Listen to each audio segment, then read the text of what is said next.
Hello beautiful people, welcome back to my channel Commerce Tute, your flight to success. And yes, जैसे कि आप screen पर देख सकते हो, today we are going to discuss about liabilities as one of the accounting terminologies. Definitely 11th Commerce Bookkeeping and Accountancy chapter number 1. ठीक है, तो इस वीडियो में डेफिनेटली हम लायबिलिटीज के बारे में जानेंगे, types of liabilities, net worth क्या है, ये सब कुछ हम एक सिंपल आसान शब्दों में अंडरस्टैंड करने की कोशिश डेफिनेटली करेंगे. ठीक है, so before going ahead students, new people to my channel, kindly like, subscribe and share so the video will be useful to everybody. चलिए इसी अच्छे से थॉट के साथ शुरू करते हैं स्टूडेंट्स. प्रीवियस वीडियो में मैंने आपको असेट्स के बारे में बताया था, अब हम लायबिलिटी को जानते हैं. Students, amount payable by the business to others is known as liability. Very clear. अगर आपका कोई बिजनेस है, कोई जॉइंट स्टॉक कंपनी है या कोई भी बिजनेस है, तो अगर आपको किसी और को, मतलब आपके बिजनेस को किसी और को पैसे देने हैं, तो डेफिनेटली वो एक लायबिलिटी हो गई ना आपके लिए. If you are having a bakery business and you have to pay the amount to somebody else for whatever reasons, तो ये तो है आपके हाथ से पैसे जाने वाले हैं या जा चुके हैं, whatsoever. So amount payable by the business to others is known as liability. ठीक है, it is a debt or amount due from the business to others for the benefit received by the business unit. Definitely ये एक डेप्ट है आपके लिए. डेप्ट क्यों है? क्योंकि आपने किसी से शायद कोई भी बेनिफिट लिया होगा, किसी से भी रॉ मटेरियल परचेज किए होंगे, किसी की भी ट्रांसपोर्टेशन सर्विसेज लिया होगा, कोई भी वर्कर का भी काम आई मीन टू से वर्कर से काम करवाया होगा, तो ये बेनिफिट आपने उनसे लिया है, तो ये आपके बिजनेस से ड्यू है उनके लिए, because you have to pay them, isn't it? So that's why it is a डेप्ट. Amount due from business to others for the benefit, ये वर्ड बहुत इंपॉर्टेंट है. बिजनेस ने क्या किया है? उनसे बेनिफिट लिया है, जिसके वजह से आपको उनको आगे चलकर पे करना है या पे करना ही है. That's why it is a डेप्ट. ठीक है, एग्जाम्पल बहुत सारे हैं. एक तो है लोन टेकन. अगर आपने बैंक से लोन लिया है, किसी और से लोन लिया है, you taken the loan from the creditors who पे you, isn't it? Bank overdraft facility आपने ली है बैंक से. अगर आउटस्टैंडिंग एक्सपेंसेस आपके बचते, पे करना है आपको, है ना, मे बी सैलरी पे करना है आउटस्टैंडिंग, या कोई भी वेजेस पे करना है, तो ये सारी चीज़ें क्या है? This is nothing but this is the liability to the company, to the businessman, to the business unit. So that's why this is termed as liabilities. ठीक है, now we have different types of liabilities. एक होता है आपका fix liability, दूसरा होता है आपका current liabilities. Now what is your fixed liability? Fix liability का मतलब क्या है? ये पहला लायबिलिटी है students, kindly take note of the same. One of the major source of funds in the business is fix liabilities. Liabilities होते ही है और फिक्स लायबिलिटीज होने ही चाहिए, because business is a risk. If you are not liable for the things which you are carrying on, then it is not called as a business. सही है ना? तो कंपनी में liabilities तो होते हैं, उसमें उन्होंने कैटेगराइज किया हुआ है. एक है फिक्स लायबिलिटी, दूसरा करंट. फिक्स लायबिलिटी कौन से है? It may be in the form of capital. Fixed है, आपको पैसे डालना ही है बिजनेस में, है ना? सो that's why it is first one is capital. Second है सिक्योर्ड लोन्स. जो भी लोन्स आप लेते हो, सिक्योर्ड लोन्स जिस पर सिक्योरिटी होती है. लॉन्ग टर्म लोन्स आप बैंक से लेते हो 10 साल के लिए, 15 साल के लिए, तो वो फिक्स्ड लायबिलिटी आपके, महीने आपसे पैसे जाएंगे उनको in the form of installment whatsoever, but this is your fixed liability which you have taken from the bank to go along with your business activities. या आपने बैंक से लिया है या बड़े फिनेंशियल इंस्टीट्यूशन से लिया है, तो ये सारे कैटेगराइज होते हैं फिक्स्ड लायबिलिटीज में, जो mostly longer period of time के लिए होते हैं. ठीक है, then comes your current liabilities. Current का मतलब ही है शॉर्ट टर्म, है ना? शॉर्ट टर्म लायबिलिटीज जो पे होते हैं with in a year. Kindly note this children, मैंने भी हाईलाइट किया हुआ है. शॉर्ट टर्म लाइबिलिटीज जो हम पे करते हैं, हम मतलब मैं बिजनेस को रिफर कर रही हूँ, I am talking about my business, I am talking about the business of anybody, ठीक है। तो शॉर्ट टर्म लाइबिलिटीज कैसे पे होते हैं? विद इन अ ईयर, और जो विद इन अ ईयर पे होते हैं उनको हम करंट लायबिलिटी कहते हैं, ठीक है। Current liabilities arise in the regular current operations, रोजाना के जो ऑपरेशंस होते हैं, I am talking about work operations जो होते हैं, बिजनेस में जो रूटीन की जो ऑपरेशंस या वर्किंग होता है उनमें करंट लायबिलिटीज अराइज होते हैं, ठीक है। Day to day working, routine working के लिए पैसों की ज़रूरत, I mean to say you have to pay to the people to get the work done, है ना। तो वो तो रोज ही होते हैं, जैसे कि आपने वर्कर को रख दिया तो उसको आप रोज पे करते हो, यू हैव टू पे, इट इज योर लायबिलिटी। आपके जो भी with in a year I am talking about, आपने डिविडेंड पे किया, आपने टैक्सेस पे किए, आपने इंटरेस्ट पे किया, यहाँ पर दिया है क्रेडिटर्स को पे किया, bills payable, these are not normally secured, है ना। these are happening in the regular current operations of the business for a short term liability है for the shorter period of time, लेकिन within a year। तो ऐसे जो liabilities होते हैं जो शॉर्ट टर्म होते हैं, विद इन अ ईयर वाले होते हैं, जो अराइज होते हैं in the regular current operations of the business, उनको हम करंट लायबिलिटीज कहते हैं, okay. Then we will also understand little bit about the net worth और ओनर्स इक्विटी और कैपिटल, ठीक है।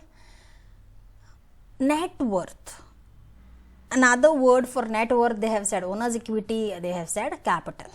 तो ये क्या है? The amount or funds provided by the proprietor in the business is called as capitals। Definitely जो भी पैसे एक बिजनेसमैन या प्रोपराइटर अपने बिजनेस में डालता है उसको हम कैपिटल ही तो कहते हैं, अपनी खुद के बिजनेस में डालता है, राइट। तो उसको हम कैपिटल कहते हैं।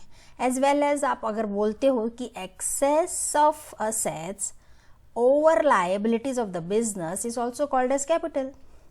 अगर आपके असेट्स ज्यादा है, लायबिलिटीज कम है बिजनेस में, तो उसको हम कैपिटल कह सकते हैं, या आपका नेट वर्थ कह सकते हैं। नेट वर्थ मतलब कंपनी के असेट्स, कंपनी का जो नेट अमाउंट कैपिटल फंड कितना है उसको हम नेट वर्थ कहते हैं।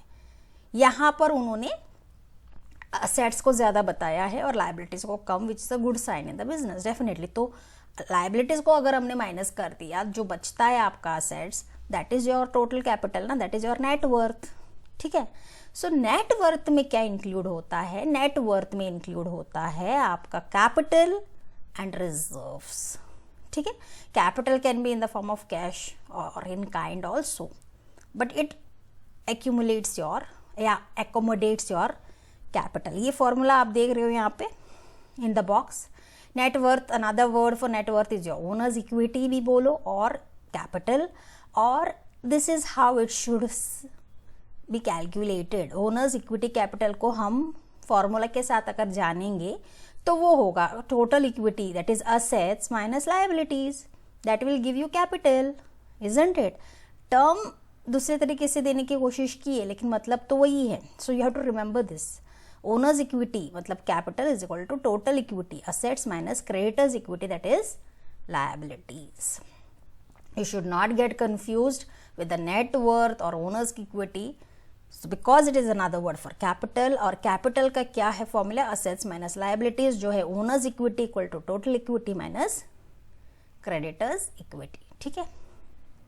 There are few examples which they have given, that too I want to tell you in quick। example दिया है यहाँ पे, if the capital of the business is 4 lakhs and creditors, then what? अगर हमको total equity find out करना है, total ये respective of liabilities और कैपिटल, टोटल इक्विटी अगर हम जानेंगे तो वो होगा आपका लायबिलिटीज प्लस कैपिटल। लायबिलिटीज कितने हैं? Creditors that is 2 lakhs and capital कितना है? 4 lakhs। I just highlight it 1 minute। Capital 4 lakh है, क्रेडिटर्स 2 lakh है, तो आपका टोटल इक्विटी बनता है 4 + 2 that is 6 lakh। This is the formula liabilities plus capital, ठीक है। सेकेंड एग्जाम्पल में if total assets are 1,50,000 and outside liabilities are 50,000, creditors equity liabilities 50,000, the creditor equity liability क्या है और what is creditors equity? For example यहाँ पे total assets है 1,50,000, okay. अगर हमारा क्रेडिटर्स है 50,000 तो कैपिटल कितना होगा? वेरी सिंपल, आपका जो भी असेट है यहाँ पे it is already 1,50,000, outside liability 50,000 है, तो डेफिनेटली आपका कैपिटल कितना होगा? 1,50,000 माइनस 50,000 दैट इज 1,00,000। तो यहाँ पे हमें ये समझना है they have already given us the creditors equity which is 50,000, outside liability हमारी 50,000 है, लेकिन हमारा कैपिटल हमको कैसे पता चलेगा? असेट्स हमारा 1,50,000 है, तो minus capital is the formula, creditors equity that is liabilities is equal to assets minus capital. So assets we know 1,50,000, creditors हमको पता है 50,000, so capital by default 1,50,000 minus 50,000 which will give you 1,00,000। So this is how it should look like, ठीक है। Very clear funda, remember liabilities is equal to assets minus capital. Third example है, if total assets of the business are 5 lakhs and outside liabilities are 2 lakhs, the owner's equity capital, definitely capital का formula भी वही है, assets minus liabilities। assets है 5 lakhs, liabilities are 2 lakhs, तो by default owners capital हुआ 3 lakhs, ठीक है। so this are the ways how you have to understand what do you mean by total equity, what is their formula, liabilities plus capital, creditors equity that is liabilities assets minus capital, what is given is more important, ठीक है। then owners equity is assets minus liabilities, again assets minus liabilities, sorry, यहाँ पर assets minus capital था, okay। let's quickly go to little bit of contingent liabilities। what do you mean by contingent liabilities? आपने हमेशा सुना होगा ना, it is a contingent liability, what is liability, what is current liability, what is fixed and what is contingent, okay। a liability which may arise in future depends on happening or non happening of certain event is called as contingent liability। मतलब जो भी liability आगे चल के future में arise होती है, happening of event हो सकता है या नॉन हैपनिंग ऑफ इवेंट भी हो सकता है, लेकिन आगे राइज होती है, फ्यूचर में अराइज होती है, उसको हम कंटीजेंट लायबिलिटी कहते हैं, ठीक है। इट इज़ नॉट कन्फर्म्ड, आपको पता नहीं है कि ये लायबिलिटी में चेंज हो सकती है या ओके और परफेक्ट लायबिलिटी हो सकती है, कन्फर्म हो सकती है, आपको ये पता नहीं है, लेकिन it does not affect the financial position of the business, ठीक है। ये जो कंटीजेंट लायबिलिटी है ये आपको पता है कि आगे चल के हो भी सकती है सिचुएशन के हिसाब से, हैपनिंग ऑफ इवेंट के हिसाब से, लेकिन ये कंफर्म नहीं है, इसी वजह से ये जो कंटीजेंट लायबिलिटी है ये आपके कंपनी के फिनेंशियल पोजीशन को अफेक्ट नहीं करती है, ठीक है। Therefore, this is very important line students, therefore it is not shown on the liability side of the balance sheet। आप ये liability side में बिल्कुल दिखा नहीं सकते, बैलेंस शीट में आप liability side पर in liabilities under the head liabilities you cannot show this as liabilities, ठीक है, but it is shown by the footnote to balance sheet simply as an information। लेकिन बैलेंस शीट जहाँ पर आप करते हो उसके नीचे आपको एक फुटनोट लिखना पड़ता है कि ये कंटीजेंट लायबिलिटी है, आगे चल के रियलाइज हो सकता है, अराइज हो सकता है या डिपेंड करता है, you have to write it. अगर यहाँ पर एग्जाम्पल के तौर पर हम देखें तो अगर एक वर्कर ने कंपनी के ऊपर केस ठोका है, फॉर एग्जाम्पल वो बोल रहा है कि मुझे कंपनसेशन दो 5,000 का because of whatso his issues with the company, तो ये जो डिसीजन है ये कोर्ट पर निर्भर है, राइट।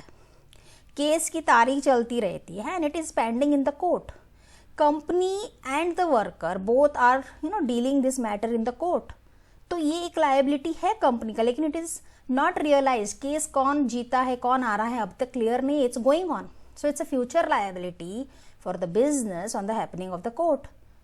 ये कोर्ट वर्डिक्ट पर डिपेंड करता है कि आगे चलकर ये लायबिलिटी अराइज जो हुई है ओके, अराइज होगी, कंप्लीट कंफर्म होगी या नहीं, it will depend on the verdict of the court. So ऐसी जो लायबिलिटीज होती है जो कंफर्म नहीं होती है या परफेक्ट लायबिलिटी नहीं होती है, जिनका इन द प्रोसेस टेक शुरू ही रहता है, in this case like how worker has gone and complaint in the court, या यू नो, सो ऐसे तरीके के जो लायबिलिटीज होते हैं उनको हम कंटिंजेंट लायबिलिटीज कहते हैं. Okay, so I hope you found this concepts very clear, children. Just read them, and you know, just when you watch the video also try to understand and try to repeat in your own words also. You will get the concept very clear. Okay, so that's it in this video, children. I hope you will find the video useful. Thank you so much. I'll be back soon with a new accounting terminologies. Okay, till then, thank you so much, students. Take care. Thank you.